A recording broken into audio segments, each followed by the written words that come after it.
Olá, meus amados e amadas, o meu abraço a você nesta sexta-feira. Sextou de novo.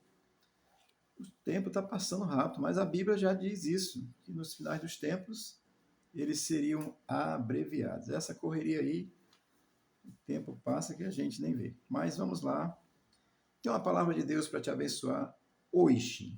João, capítulo 6, versículo 39 e 40, diz assim a palavra do Senhor.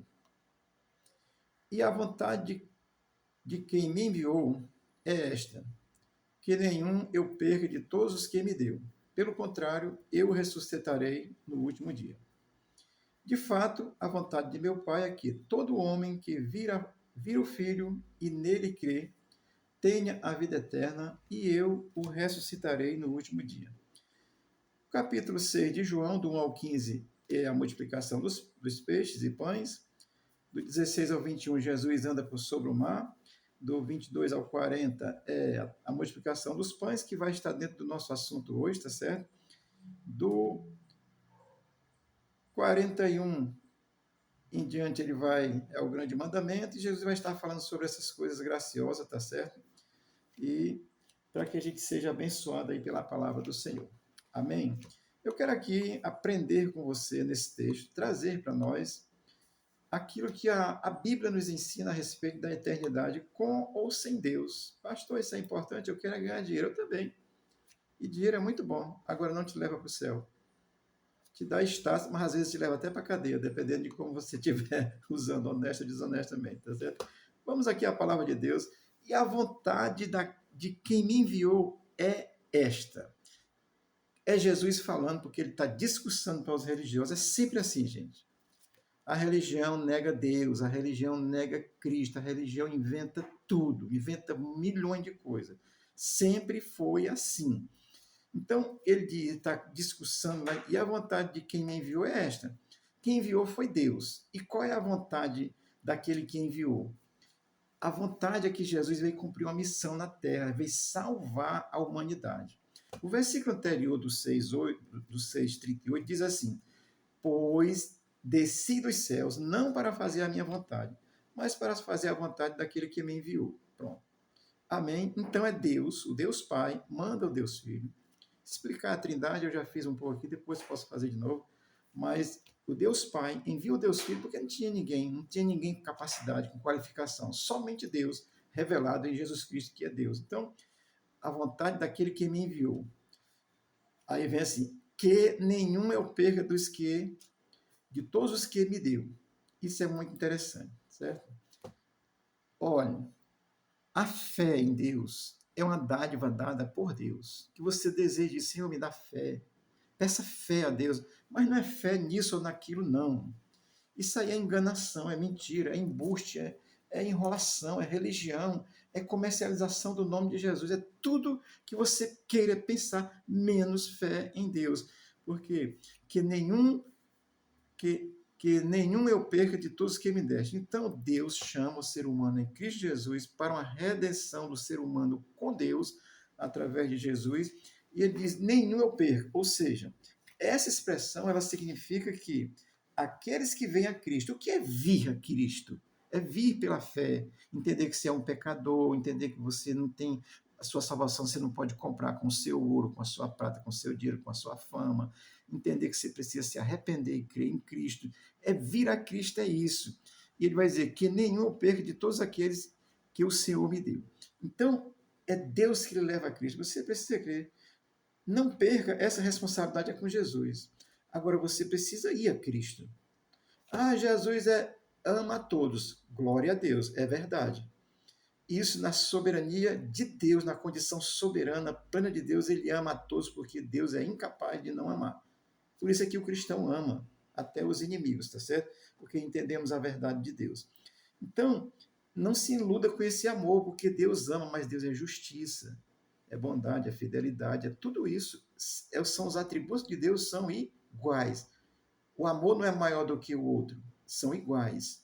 Tá certo? Então entenda isso, porque assim, que nenhum eu perca de todos os que me deu. Então é Deus que lhe leva a Cristo, tá certo? Agora, depois que você vai a Cristo por essa fé, Aí você continua crendo, procurando fazer as coisas certas, evitando o pecado, abandonando o pecado.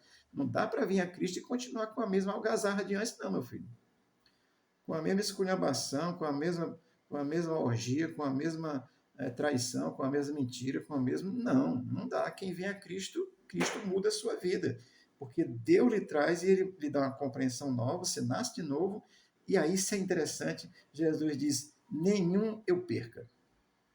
Olha o que Jesus disse a respeito desse que vem a ele.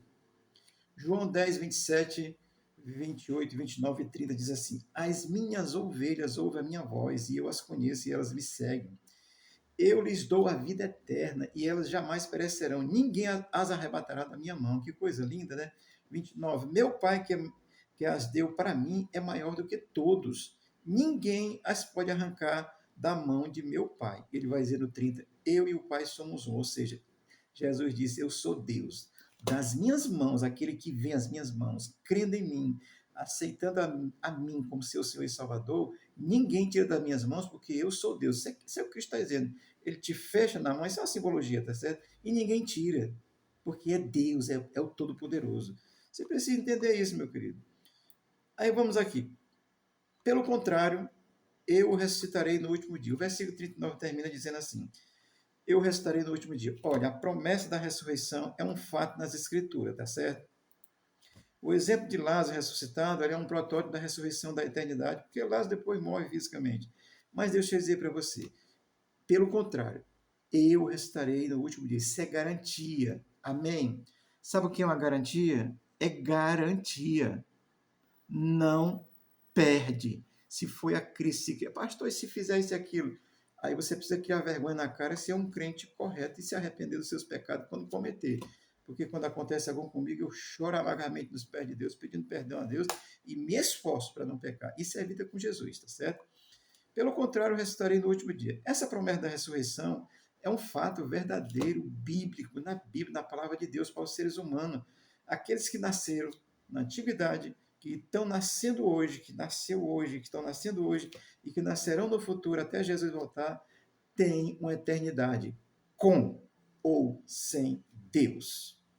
Vou citar aqui João também, 11, 24, que diz assim: Marta respondeu: eu sei que ele vai ressuscitar na ressurreição do último dia. Olha, Marta e Maria, irmã de Lázaro, há 2000 anos atrás, já sabiam que tem a ressurreição do último dia, meu irmão.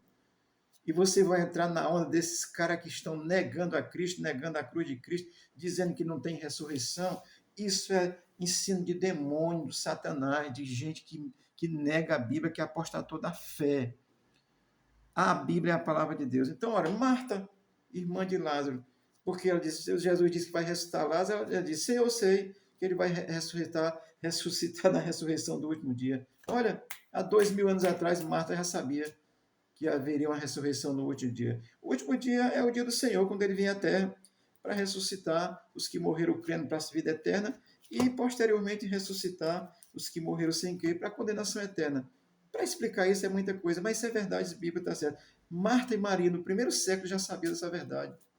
E tu está aí de bobeira, sendo idiotizado por teologias humanas que não tem nada a ver com Deus, é apenas ego humano. Aqui é a palavra viva, nua e crua para você, e que o Espírito de Deus te leve a crer, meu irmão.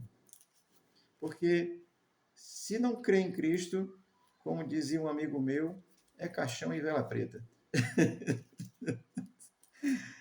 É preciso crer, tá certo? Então, olha, pelo contrário, restarei no último dia. Vamos para o versículo 40, que é interessante, diz assim: de fato, a vontade de meu Pai é que todo homem que vir o Filho e nele crê tenha vida eterna. Tem coisa mais clara do que isso? Se é a vontade de Deus, vir ao Filho, que é vir ao Filho, crer no Cristo. Primeira coisa, vir ao Filho. A tua oração, a tua fé, a tua confiança precisa estar confiança de fé. Ah, chama ali um policial para ajudar aqui. Eu estou confiando nesse policial e ele exerce uma função tal. Amém. Ok? Chama ali um juiz, desde que não seja aquele, a gente vai confiar. Tá entendendo? Num contexto social, humano, natural. Agora, em matéria de fé divina, Deus, vir a Cristo, é exclusividade a Cristo. E crer em Cristo é fé exclusiva em Cristo. Terceira coisa, recebe a vida eterna exclusiva somente em Cristo. Com ou sem ele, porque é ele que garante. Você fica aí dizendo, o diabo. Que diabo, rapaz? É Deus. O diabo foi derrotado na cruz. Jesus disse que estava consumado. Quando está consumado, está terminado, não tem mais nada que fazer, não. Você precisa crer e confiar em Deus. É isso que você precisa fazer. Aí fica aí, nhe. Que conversa? É Cristo. Então, vir a Cristo, a vontade do Pai é que você venha a Cristo. A vontade do Pai é que você crê em Cristo. A vontade do Pai é que você receba a vida eterna em Cristo e para viver com Cristo eternamente. Amém? Você tem a vida eterna. Ora, ter a vida eterna com ou sem Deus não é um imaginário, é uma realidade verdadeira, determinada e definida por Deus, porque Deus é eterno e as coisas criadas por Deus são eternas. Eu fui criado um ser eterno, você foi criado um ser eterno. Escolher viver com Deus eternamente está nas suas mãos. Adão escolheu no paraíso viver eternamente separado de Deus. Jesus trouxe a solução para essa realidade. Você precisa entender isso e crer nisso. Amém? É tão simples que a pessoa que inventando um monte de coisa, né? E aí o versículo 40 ele vai repetir, e eu o ressuscitarei no último dia. Olha, Cristo, nesses dois versículos, no final dos dois, 39 e 40, ele dá ênfase à questão da ressurreição no último dia, por causa da importância que a ressurreição tem. A ressurreição, ela, do último dia, com os que morreram crendo, é para viver uma eternidade com Deus. Dos que morreram sem crer, é para viver uma eternidade sem Deus. Isso tem uma explicação que uns creem que vai ser junto, uns creem que vai ser separado.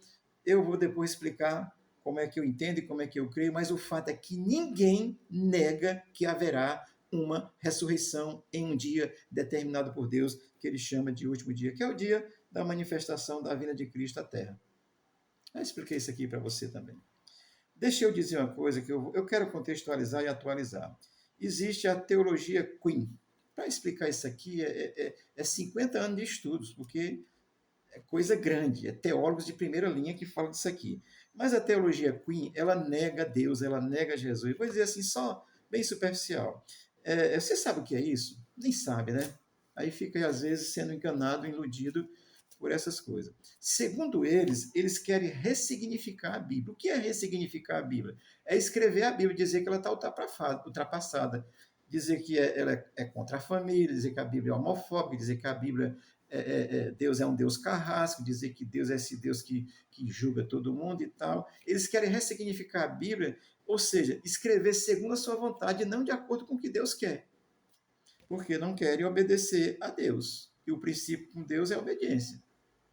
Amém? Deixa eu dizer aqui só uma coisa assim, é só uma besteira. O nosso alfabeto português é A, B, C, D. Amém? O alfabeto de Jesus é O, B, D, C. Esses caras da teologia Queen não querem obedecer. Isso não é de jeito nenhum querer falar mal das pessoas, mas eu preciso dizer a verdade bíblica para você, porque eles estão negando a Bíblia. Nega o casamento, nega a família, nega o patriotismo, nega, diz que menino não é menina, diz que menina não é menina, menino não é menino. Essa confusão toda que está aí, meu querido. Estou falando de um jeito bem simples para você entender. E esse pessoal são inteligentíssimos, são teólogos, são pessoas inteligentes, que eles estão dizendo que a Bíblia tem que ser ressignificada, ou seja, mudada ao seu bel prazer e não à vontade de Deus, porque eles não querem fazer a vontade de Deus. Amém? Deixa eu encerrar dizendo isso aqui, lendo 1 Timóteo 4, 1, 3, que diz assim: o Espírito diz claramente que nos últimos tempos alguns apostatarão da fé e seguirão espíritos enganadores e a doutrina de demônios. Tais ensinamentos vêm de homens hipócritas e mentirosos, que têm cauterizado a sua própria consciência, ou seja, a sua mente, e proíbem o casamento e consumo de alimento que Deus criou para o seu próprio bem. Olha, essas pessoas estão negando, a palavra de Deus é a verdade. O que eles estão fazendo? Eles negam. Família não é importante, casamento não é importante, estão chamando mulher de um ser que pare. Dá vontade de dizer aqui uma coisa, mas Jesus é bom, glória a Deus. Amém, amado? Portanto, meu querido, olha, a palavra de Deus é a palavra de Deus. E a palavra de Deus, ela, como palavra de Deus, ela é o suficiente para nós entendermos de Deus. Agora, em nome de Jesus, quem revelou essa palavra foi o Espírito Santo. O Espírito Santo é a terceira pessoa da Trindade, é Deus, revelado no Espírito hoje, no momento da graça que vivemos. Peço ao Espírito de Deus para ajudar você a entender essas verdades, para você não ser enganado por esses caras que são inteligentíssimos, estão ressignificando a Bíblia, ou seja, mudando a Bíblia ao seu bel prazer, aquilo que dá prazer, e não de acordo com a vontade de Deus. Deixa eu concluir lendo isso aqui. 2 Timóteo 3,16. Toda a Escritura é inspirada por Deus e útil para ensino, para repreensão, para correção e para instrução na justiça. Olha, esses caras não querem aprender de Deus. Cara, homens e mulheres, não aceitam repreensão. Que é isso, rapaz? Esse Deus aí é muito mal. O Deus que eu conheço é amor. E se você não crê nele, não vai. Você está condenado, mesmo Deus lhe amando. Não aceita repreensão, ou seja, rapaz, adulterar é pecado. Que é isso, rapaz? Não. Rapaz, dizer que um menino é menina é pecado, de acordo com a Bíblia. Não. É pecado, sim. Dizer um homem, dizer que a mulher, de acordo com a Bíblia, e com a ciência que diz que a biologia é homem e mulher, é macho e fêmea, está errado. Então, esses caras querem cauterizar a mente, negam a Escritura, não aceitam o ensino da palavra, não aceitam repreensão, não aceitam correção, não aceitam instrução de Deus, porque acham que são instruídos, são os evoluídos, tá certo? Eu não sou evoluído, eu sou o irmão André, crente em Jesus de Nazaré. Deus te abençoe e tenha fé. Jesus é bom e morreu por ti para te salvar. E abençoe o Brasil, abençoe a nossa nação, nos abençoe, nos dê graça nesse mundo tão perverso e cruel, que ele vai ter um momento que ele vai ser plenamente dominado pelo maligno, porque é uma permissão de Deus. Mas os que creem é que experimentarão e verão a glória de Deus hoje e eternamente. Deus te abençoe. Amém.